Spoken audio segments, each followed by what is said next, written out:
I'd like to thank you for an opportunity to voice my concern about proposed changes to the schedule for the high school. I say this understanding that it's going to make a lot of people happy. One of them is one of my kids. The idea of eliminating the 7:30 start time is actually good news for some kids. And I understand that there actually are some advantages to be found, perhaps in a rotating schedule, if that's the schedule that coming to be.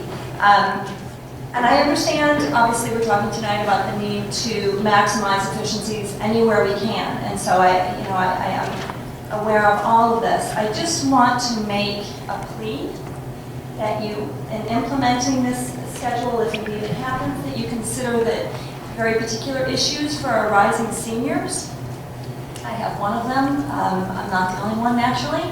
But this feels very rushed. It feels a little haphazard. They're actually making their schedule plans for next year now, and they have just 2 semesters left. Now you might say, well, what's 1 period?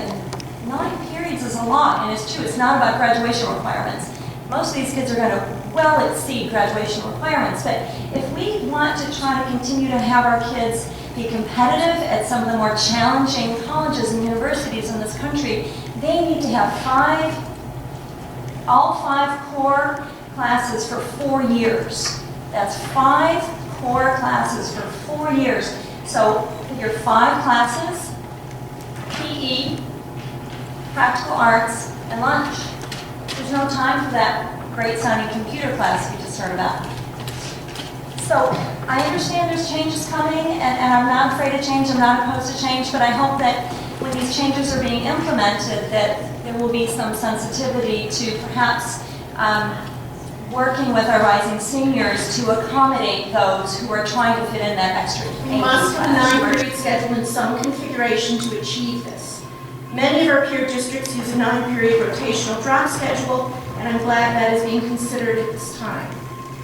Scheduling is one of the biggest and most complex decisions that the administration makes with a myriad of consequences, both intended and unintended. It has been very disconcerting to have these decisions or process of decisions communicated in such a way as to seem rushed, ill thought out, not fully vetted, and not backed up with the level of detail expected in such important decisions. I think it's unfortunate that considerations of how to change the schedule got mixed up with budget cuts that are hitting Columbia High School. Unfortunately, and I want to direct these comments mainly to the superintendent, but secondarily to the board, I want to urge you to hold a forum. I realize that scheduling is an administrative concern, but the board has an obligation to see that the schools are well run. I'm concerned that hasty changes to the schedule may result in lots of unintended side effects. I lack confidence in some of the people who've been doing the high school schedule over the past several years. I did myself as a board member twice at the superintendent's request get down into the weeds of how the schedule is done. And there are certainly best practices in scheduling that are not being followed that make the schedule too rigid.